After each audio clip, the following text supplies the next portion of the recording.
घंटे की होती है, जिसमें ये सेकेंड पार्ट 1.5 घंटे का 90 मिनट के लिए, 90 पूर्णांक के लिए। और इस परीक्षा में कुल मिलाकर के देखा जाए तो विज्ञान के 35 प्रश्न होते हैं और सामाजिक विज्ञान के 35 प्रश्न होते हैं और 20 प्रश्न गणित के होते हैं। तो इस प्रकार से अगर देखा जाए तो कुल मिलाकर के 90 प्रश्न इस सेट पेपर में होते हैं। इनमें सभी प्रश्नों के उत्तर दिए जाते हैं और 4 विकल्प दिए होते हैं नीचे, और उनमें से जो भी सही होता है उस सही वाले विकल्प का नंबर क्रमांक उसमें लिखना होता है। तो आइए स्टार्ट करते हैं। आज का पहला जो क्वेश्चन है वो है कोशिका का ऊर्जा ग्रह कौन सा है। तो इनमें से जो पहला क्वेश्चन है कोशिका का ऊर्जा ग्रह कौन सा है, तो इसका सही आंसर होगा माइटोकॉन्ड्रिया। 4 ऑप्शन आपके सामने दिए गए हैं, रिक्तिका, गाल्जी बॉडी, राइबोसोम और माइटोकॉन्ड्रिया। तो इसका सही आंसर हो जाएगा, आंसर नंबर होगा इसका 4, माइटोकॉन्ड्रिया। तो बच्चों जैसे कि 91 का 4 सही है, तो आप 91 के सामने 4 अंकित कर दें। जो उत्तर पत्रक आपको मिलेगा उसमें आपको 4 अंकित करना पड़ेगा। नेक्स्ट क्वेश्चन है द्विसंकर क्रॉस में प्राप्त अनुपात कितना होता है। तो द्विसंकर क्रॉस में जो प्राप्त अनुपात होता है इसमें 4 अनुपात दिए हुए हैं, 1:2:1। दूसरा ऑप्शन है 1:2:1:2 और तीसरा ऑप्शन है 9:3:3:1 और चौथा ऑप्शन है 4:1। तो इन चारों ऑप्शंस में से जो सही ऑप्शन है वो है ऑप्शन नंबर 3, यानी 9:3:3:1। चलते हैं नेक्स्ट क्वेश्चन की ओर। नेक्स्ट क्वेश्चन है निम्न में से कौन सा सूक्ष्म जीव मित्रवत है। कौन सा इसमें ऐसा है जो कि मित्रवत है। तो आइए देख लेते हैं। पहला ऑप्शन है लैक्टोबैसिलस जीवाणु, दूसरा है नाइट्रोजन स्थिरीकरण, तीसरा है 1 और 2 दोनों, और चौथा है छोटी माता विषाणु। तो बच्चों लैक्टोबैसिलस जीवाणु जो होता है दूध को दही में परिवर्तित करने के लिए सहायक होता है, और इसी प्रकार से ये जो दूसरा ऑप्शन है नाइट्रोजन स्थिरीकरण, ये भी पौधों के लिए इम्पॉर्टेंट होता है। तो इस तरीके से इसका ऑप्शन सही हो जाएगा ऑप्शन नंबर 3, पहला और दूसरा दोनों सही हैं। अगला क्वेश्चन है रेड डाटा बुक क्या है। तो बच्चों रेड डाटा बुक जो है ये इसमें ऑप्शन दिया गया है, पहला रेड अलर्ट क्षेत्रों की सूची होती है, दूसरा है लुप्त प्राय जंतु एवं वनस्पतियों की सूची होती है, तीसरा है अंतर्राष्ट्रीय आतंकवादियों की सूची होती है, और चौथा है लाल रंग के जंतुओं की सूची होती है। तो इन चारों में से कौन सा सही आंसर है। तो बच्चों चारों में से जो आंसर सही है वो है ऑप्शन नंबर 2, यानी कि लुप्त प्राय जंतु एवं वनस्पतियों की सूची। ऐसे इसमें जीव जंतुओं और वनस्पतियों की सूची दी गई होती है जो कि लुप्त हो चुके हैं या फिर लुप्त होने की कगार पर हैं। आगे बढ़ते हैं। नेक्स्ट क्वेश्चन है निम्नलिखित में से कौन अपुष्पी पौधे का उदाहरण है। तो बच्चों अपुष्पी पौधे का उदाहरण मतलब हो जाएगा कि अपुष्पी यानी कि ऐसा पुष्प हो जिसमें कोई भी ऐसा पौधा हो जिसमें कोई भी फूल नहीं निकलता होगा। तो ऐसा पौधा इसमें से कौन सा हो सकता है। पहला है मॉस, दूसरा ऑप्शन है आम, तीसरा है कटहल और चौथा है अंजीर। तो इसका जो सही आंसर हो जाएगा वो होगा ऑप्शन नंबर 1 मॉस। बच्चों मॉस के अलावा अगर हम बात करें तो शैवाल, कवक, फर्न ये भी अपुष्पी पौधे हैं, जबकि आम, कटहल, अंजीर ये सभी इनमें सब में बीज होता है और इसके साथ साथ ये सभी फूल वाले पौधे होते हैं। अगला क्वेश्चन है नींबू का कैंकर रोग किस सूक्ष्म जीव द्वारा होता है। तो बच्चों नींबू में कैंकर रोग होता है, ये पहले बात तो यही आप लोग याद कर लीजिए कि कैंकर रोग किस में होता है, तो नींबू में होता है। किसके द्वारा होता है। तो पहला ऑप्शन है कवक, दूसरा है शैवाल, तीसरा है जीवाणु और चौथा है विषाणु। तो इसका जो सही आंसर होगा बच्चों वो होगा ऑप्शन नंबर 3 जीवाणु। जीवाणु के द्वारा जो है नींबू में कैंकर रोग फैल जाता है। अगला क्वेश्चन है निम्नलिखित में से किन पौधों में पत्तियां कांटों के रूप में रूपांतरित होती हैं। तो बच्चों पौधों की जो पत्तियां होती हैं वो कांटों के रूप में कन्वर्ट हो जाती हैं, बदल जाती हैं, रूपांतरित हो जाती हैं। तो पहला ऑप्शन है जलीय पौधों में, दूसरा है मरुस्थलीय पौधों में, तीसरा है समुद्भिद पौधों में और चौथा है उपरोक्त सभी में।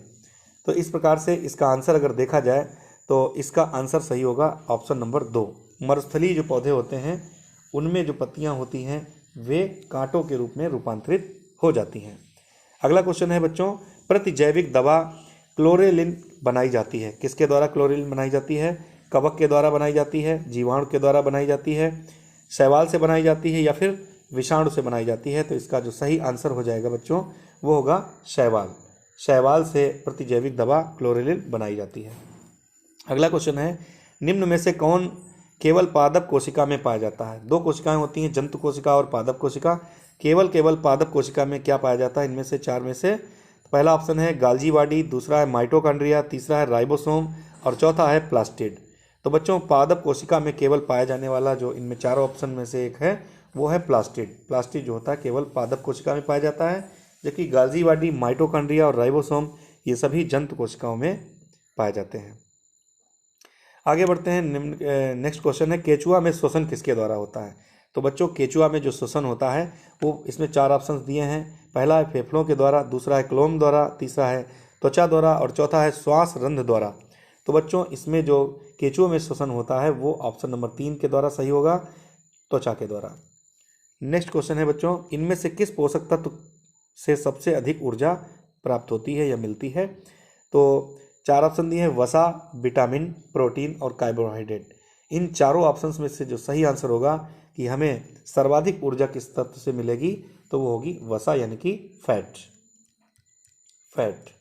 इससे हमें जो है सर्वाधिक पोषक तत्व से ऊर्जा मिलती है। अगला क्वेश्चन है किसी खाद्य पदार्थ में वसा के परीक्षण के लिए किस रासायनिक विलयन की आवश्यकता होती है? तो बच्चों किसी भी खाद्य पदार्थ में वसा का टेस्ट करना हो तो किस रासायनिक विलयन की आवश्यकता होगी? इनमें चार ऑप्शंस हैं, आयोडीन, दूसरा है कॉपर सल्फेट, तीसरा है कास्टिक सोडा और चौथा है उपरोक्त में से कोई नहीं।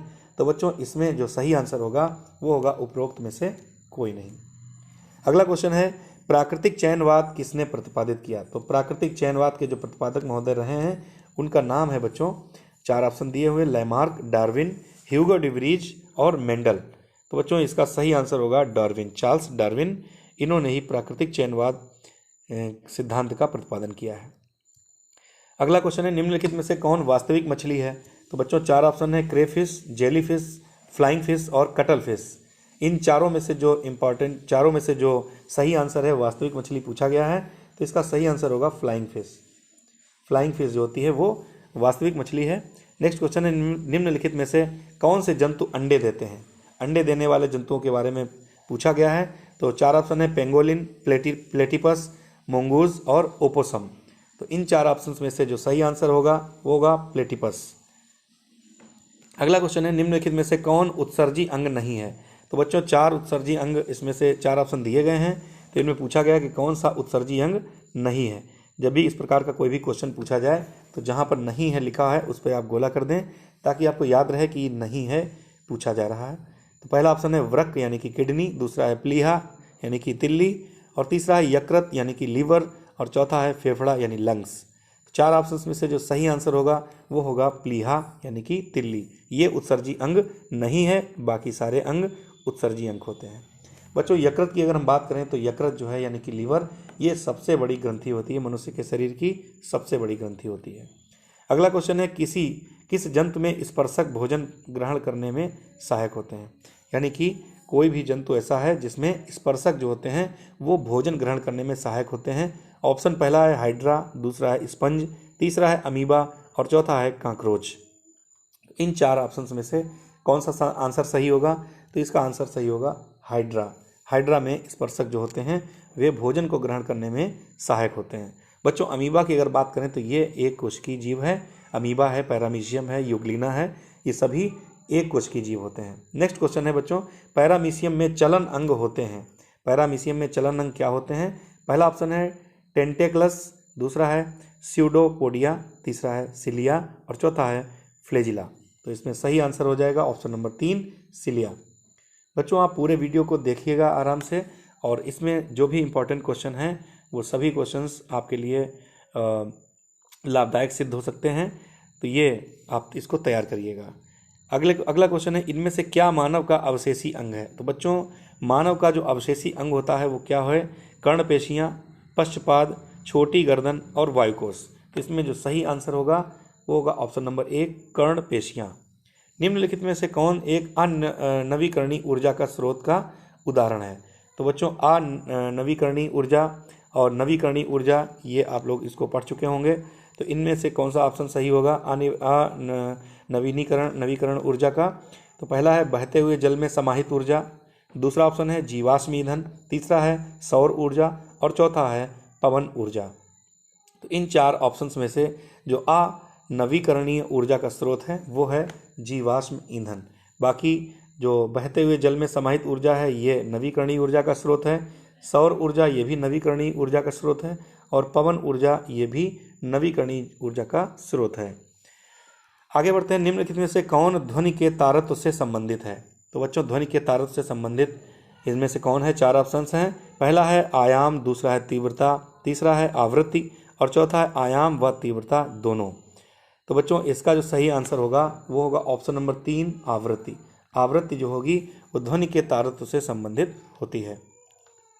आगे बढ़ते हैं नेक्स्ट क्वेश्चन की ओर और नेक्स्ट क्वेश्चन है प्रकाश को अपने घटक रंगों में विभक्त करने की घटना को क्या कहते हैं? तो प्रकाश को अपने घटक रंगों में विभक्त होने की घटना को कहते हैं। पहला ऑप्शन है विक्षेपण, दूसरा है पार्श्व परिवर्तन, तीसरा है परावर्तन और चौथा ऑप्शन है नियमित परावर्तन। तो इसमें जो सही आंसर होगा बच्चों वो होगा विक्षेपण, यानी कि ऑप्शन नंबर 1 विक्षेपण। अगला क्वेश्चन है किसी पृष्ठ के प्रति एकांक क्षेत्रफल पर लगने वाले बल को क्या कहते हैं? यानी कि किसी भी पृष्ठ के प्रति एकांक क्षेत्रफल पर लगने वाले बल को हम लोग क्या कहते हैं? ऑप्शन नंबर 1 है गुरुत्वाकर्षण बल, ऑप्शन 2 है घर्षण बल, ऑप्शन नंबर 3 है दाब और ऑप्शन नंबर 4 है पेशीय बल। तो बच्चों इसका जो सही आंसर हो जाएगा वो ऑप्शन नंबर 3 दाब। आगे बढ़ते हैं, नेक्स्ट क्वेश्चन है कथन दिए हुए हैं और उनके 2 कथन दिए हुए हैं और विकल्प पूछ रहा है कौन सा सही है। तो कथन पहला है एक स्वतंत्र आवेश का अस्तित्व होता है। आपको पता लगाना है कि ये कथन सत्य है या नहीं है। और दूसरा दिया हुआ कथन स्वतंत्र चुंबकीय ध्रुव का अस्तित्व नहीं होता है। तो बच्चों इसमें से जो कथन सत्य पूछा जा रहा है इनमें से दोनों में से कौन कौन से कथन सत्य हैं? तो पहला कथन भी सत्य है और दूसरा कथन भी सत्य है, अर्थात एक स्वतंत्र आवेश का अस्तित्व होता है, बिल्कुल सही बात है। और दूसरा ऑप्शन है, दूसरा जो कथन है स्वतंत्र चुंबकीय ध्रुव को अस्तित्व नहीं होता है, ये भी कथन बिल्कुल सत्य है। तो इस प्रकार से ऑप्शन नंबर 3 सही होगा।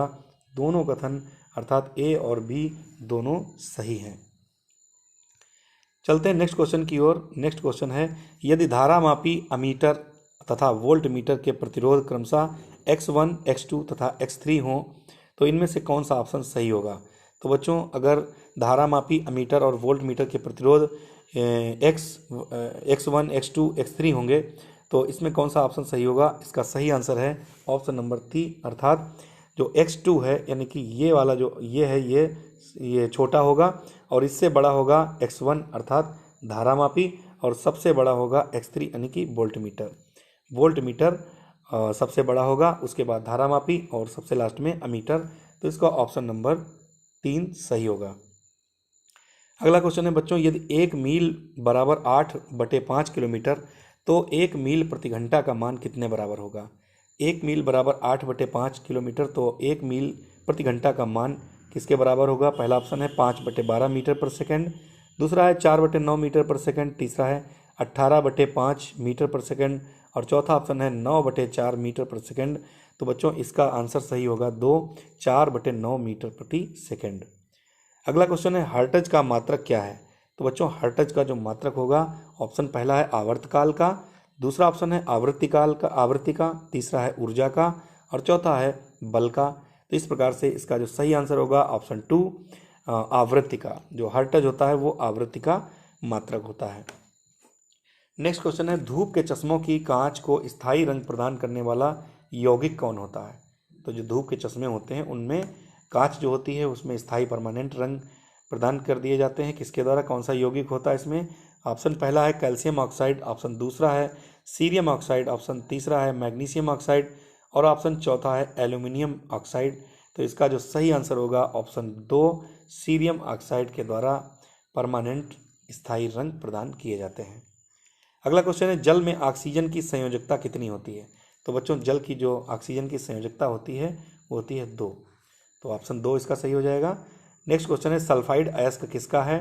तो ऑप्शन 1 है हेमेटाइट, ऑप्शन 2 है बॉक्साइट, ऑप्शन 3 है अर्जेंटाइट और ऑप्शन 4 है जिप्सम।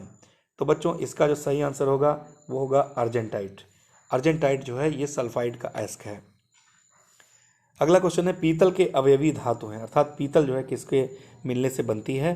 पहला ऑप्शन है Cu तथा Zn, दूसरा है Cu तथा Sn, तीसरा है Pb तथा Sn, चौथा ऑप्शन है Zn तथा Sn। तो बच्चों इसका जो सही आंसर होगा ऑप्शन नंबर 1 यानी कि Cu तथा Zn यानी कि तांबा और जस्ता। तांबा और जस्ता को मिलाने से पीतल बनती है। अगला क्वेश्चन है बच्चों, द्रव सोना क्या है? तो इनमें से जो द्रव सोना होगा वो ऑप्शन नंबर 1 है वाटर गैस, ऑप्शन 2 है मार्स गैस, ऑप्शन 3 है पेट्रोलियम और ऑप्शन 4 है कोल गैस। तो इसका जो सही आंसर होगा बच्चों वो होगा पेट्रोलियम। पेट्रोलियम जो होता है वो द्रव सोना है। इसमें अगर बात करें मार्स गैस की, तो बच्चों मार्स गैस किसे कहा जाता है? मीथेन को कहा जाता है। मीथेन को मार्स गैस कहा जाता है। तो चलते हैं बच्चों नेक्स्ट क्वेश्चन की ओर। नेक्स्ट क्वेश्चन है एलपीजी में किसकी मात्रा अधिक होती है? तो बच्चों एलपीजी यानी कि इसका पहले तो हम फुल फॉर्म जान लेते हैं, लिक्विफाइड पेट्रोलियम गैस। एलपीजी जो गैस होती है, खाना बनाने वाली जो गैस सिलेंडर होता है उसके अंदर उसमें जो गैस होती है उसका नाम होता है ब्यूटेन तथा प्रोपेन। तो ब्यूटेन तथा प्रोपेन जो दो गैस होती हैं, इनमें कौन सी किसकी मात्रा अधिक होती है? तो इसका सही आंसर है ऑप्शन नंबर 4, यानी कि ब्यूटेन की मात्रा अधिक होती है, प्रोपेन की मात्रा कम होती है।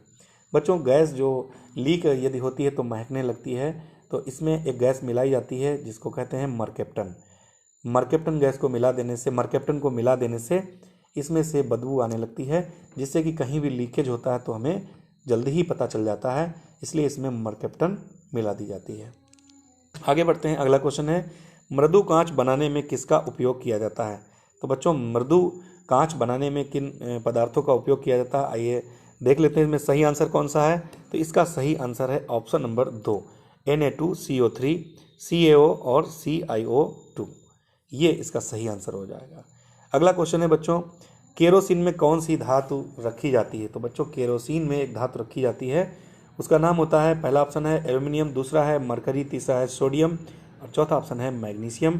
तो इसमें सही आंसर है ऑप्शन नंबर 3 सोडियम। तो सोडियम जो होती है वो केरोसिन में रखी जाती है। आगे बढ़ते हैं सामाजिक विज्ञान के प्रश्नों को लेकर के। आज का जो पहला क्वेश्चन सामाजिक विज्ञान का है वो है हेरोडोटस कौन था? तो बच्चों हेरोडोटस एक प्रसिद्ध इतिहासकार था, या फिर वैज्ञानिक, या फिर डॉक्टर, या फिर दार्शनिक। तो हेरोडोटस जो था वो प्रसिद्ध इतिहासकार था। तो इस तरीके से इसका ऑप्शन नंबर 1 सही होगा। आगे बढ़ते हैं। नेक्स्ट क्वेश्चन है अशोक ने अधोलिखित किस शताब्दी में शासन किया था? अशोक का शासनकाल बच्चों पूछा जा रहा है, किस शताब्दी में उसने शासन किया था?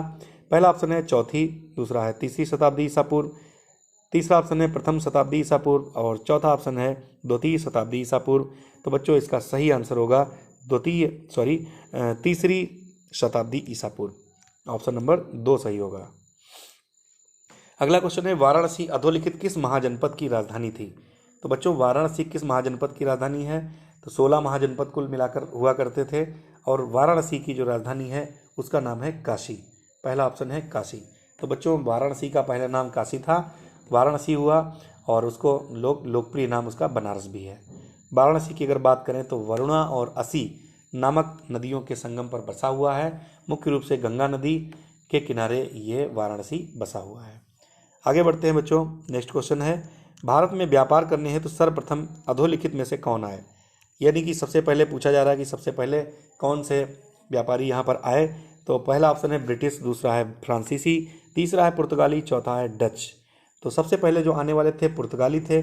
बच्चों आपको पता होगा कि सबसे पहले पुर्तगाली एक व्यक्ति यहाँ पर आया था 1498 ईस्वी में, और उसका नाम था वास्को डिगामा। वास्को डिगामा ये केरल के कालीकट के बंदरगाह पर आया था, और ये उस समय केरल के कालीकट के बंदरगाह जो वहाँ का जो राजा था उसका नाम था जमोरिन। तो उस समय 1498 में सबसे पहले पुर्तगाली आया। इसके बाद अगर बात करें तो डच आए थे, उसके बाद बात करें तो अंग्रेज आए थे, और उसके बाद फ्रांसीसी आए थे। तो सबसे लास्ट में आने वाले व्यक्ति जो थे वो फ्रांसीसी थे, और सबसे पहले आने वाले जो लोग थे वो पुर्तगाली थे। आगे बढ़ते हैं बच्चों नेक्स्ट क्वेश्चन की ओर। ब्रह्म समाज की स्थापना किसने की? तो ब्रह्म समाज की स्थापना करने वाले 4 ऑप्शंस हैं, देखिए इनमें से कौन सा सही होगा। विवेकानंद, राजा राम मोहन राय, दयानंद सरस्वती और चौथा है सतीश चंद्र। तो बच्चों इसका जो सही आंसर होगा ऑप्शन नंबर 2 राजा राम मोहन राय। बच्चों राजा राम मोहन राय के द्वारा 1928 ईस्वी में ब्रह्म समाज की स्थापना की गई थी।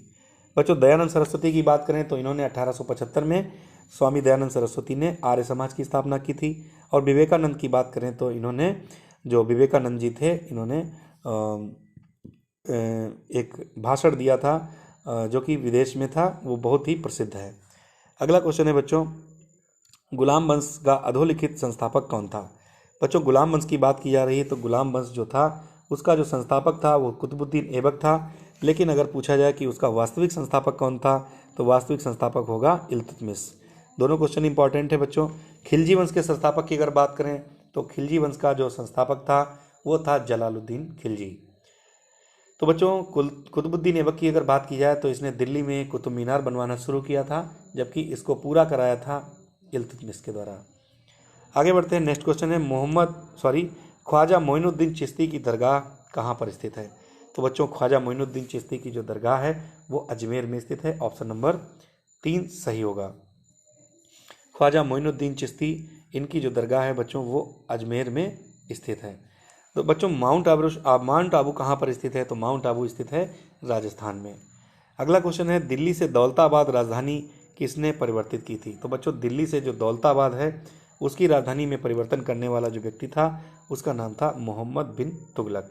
मोहम्मद बिन तुगलक के द्वारा राजधानी दिल्ली से दौलताबाद बदल दी गई थी। बच्चों अगर हम बाबर की बात करें तो बाबर मुगल वंश का संस्थापक था। पानीपत के पहले युद्ध में 1526 में मुगल वंश का जो संस्थापक बाबर था इसने इब्राहिम लोदी को हरा करके मुगल वंश की स्थापना की थी। और इसके बाद क्रमशः हुमायूं, अकबर, शाहजहां, जहांगीर ये सभी लोग क्रमशः इन्होंने मुगल वंश का शासन किया। आगे बढ़ते हैं। नेक्स्ट क्वेश्चन है भारत छोड़ो आंदोलन किस वर्ष आरंभ हुआ? बच्चों महात्मा गांधी के नेतृत्व में भारत छोड़ो आंदोलन 1942 को प्रारंभ हुआ था। और ये भारत छोड़ो आंदोलन, इसी आंदोलन में गांधी जी के द्वारा नारा दिया गया था करो या मरो और दिल्ली चलो। दो नारे ये जो है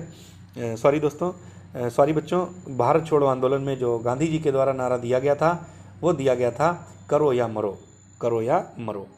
आगे बढ़ें। निम्नलिखित करो या मरो नारा निम्नलिखित में से किसने दिया था? तो इसमें 4 ऑप्शंस हैं। सुभाष चंद्र बोस, महात्मा गांधी, लाला लाजपत राय और बाल गंगाधर तिलक। तो बच्चों इसका सही आंसर है महात्मा गांधी के द्वारा करो या मरो का जो नारा है 1942 में भारत छोड़ो आंदोलन के दौरान दिया गया था। बच्चों अगर हम बात करें बाल गंगाधर तिलक की तो इनका उपनाम था लोकमान्य। क्या नाम था? लोकमान्य बाल गंगाधर तिलक इन्हें पूरा कहा जाता है। अगर हम नेताजी की बात करें तो नेताजी किसका नाम था? सुभाष चंद्र बोस का। इसी प्रकार कभी कभी पूछा जाता है लाल बाल पाल के नाम से कौन जाने जाते हैं? तो लाल लाला लाजपत राय, बाल गंगाधर तिलक और पाल बिपिन चंद्र पाल, ये तीनों लोग इस नाम से जाने जाते हैं। बच्चों महात्मा गांधी को राष्ट्रपिता की संज्ञा देने वाले कौन थे? तो उनका नाम है सुभाष चंद्र बोस। और राष्ट्रपिता की संज्ञा दी थी सुभाष चंद्र बोस ने। और नेक्स्ट क्वेश्चन है महात्मा गांधी के जो गुरु थे, राजनैतिक गुरु थे, वो कौन थे? गोपाल कृष्ण गोखले। आगे बढ़ते हैं बच्चों। नेक्स्ट क्वेश्चन है पानीपत का पहला युद्ध कब हुआ था? तो पानीपत का पहला युद्ध हुआ था बच्चों 1526 ईस्वी में। ये देखिए तीसरा ऑप्शन इसका सही है।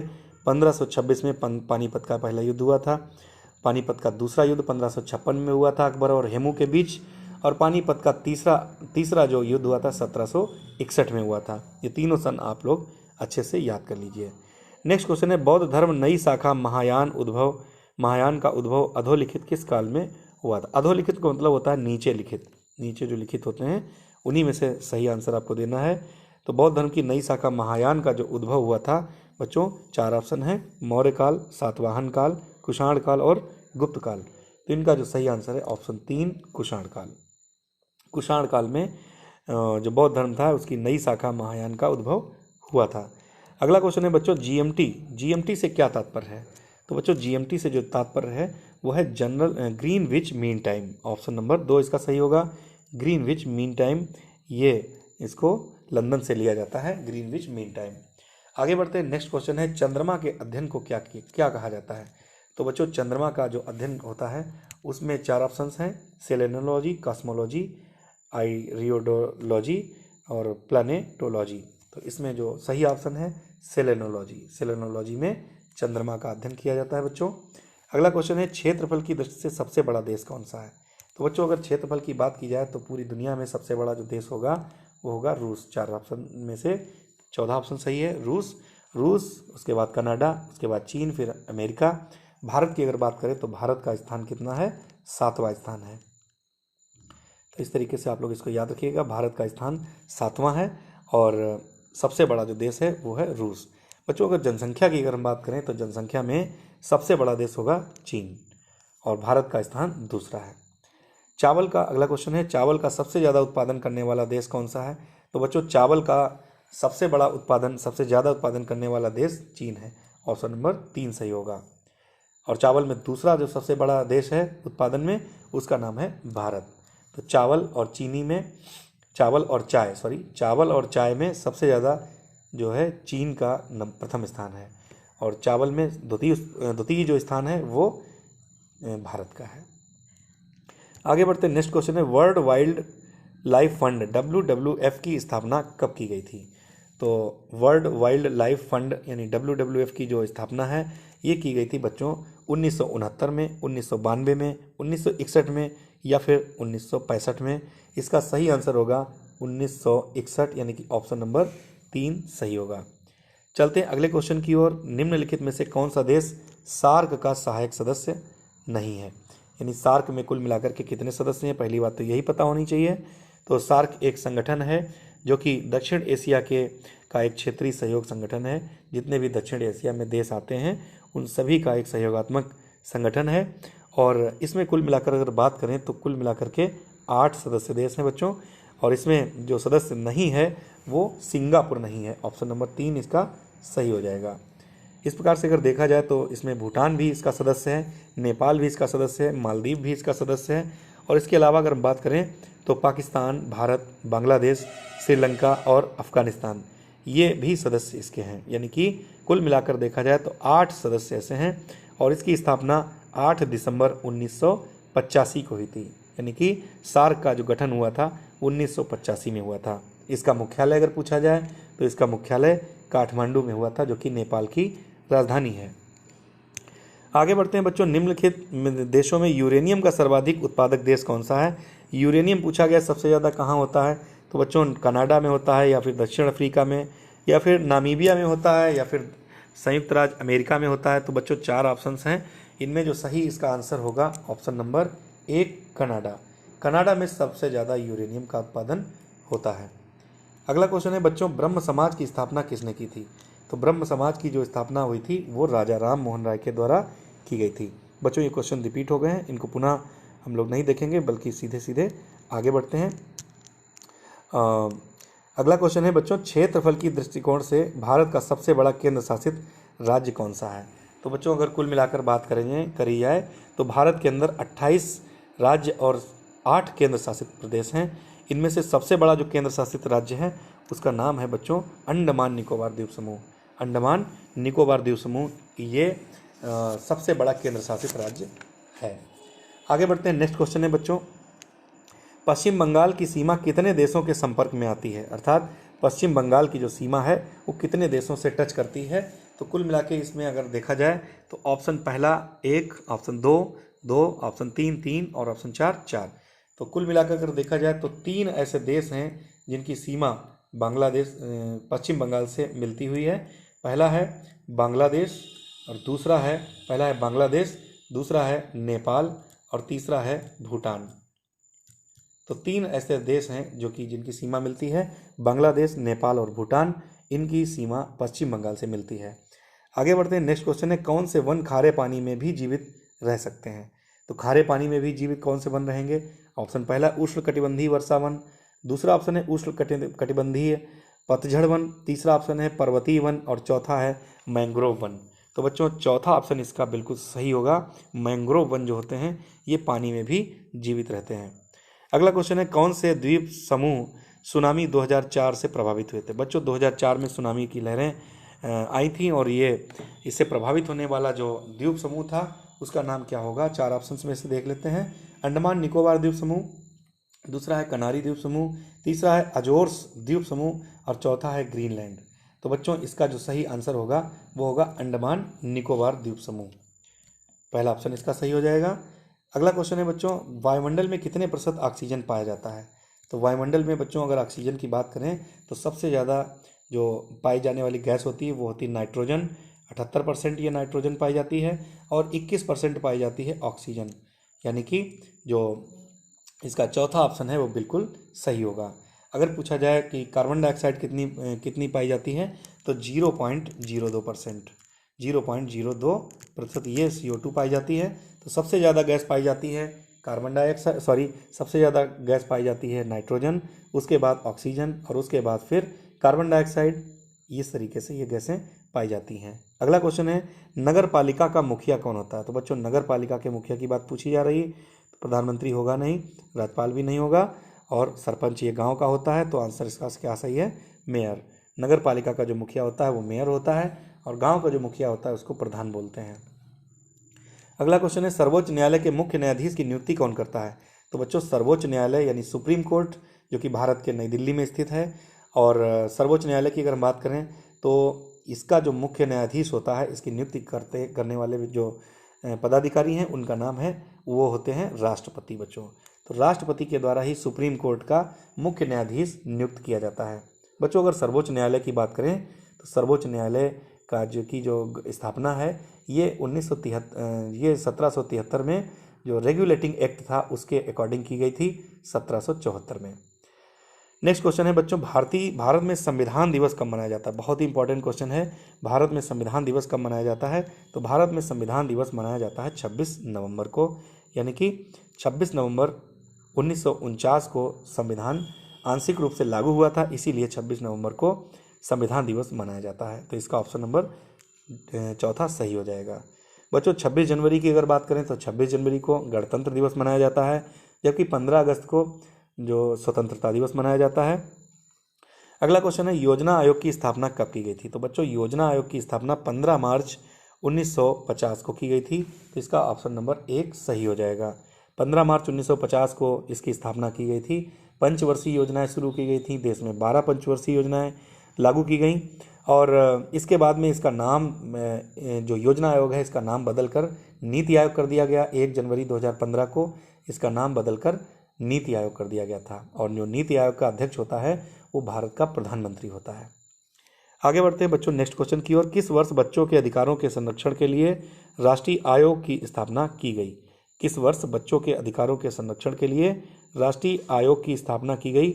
इसमें ऑप्शन देख लेते हैं। पहला ऑप्शन है 2000, ऑप्शन 2 है 2002, ऑप्शन 3 है 2007 और ऑप्शन चौथा है 2010।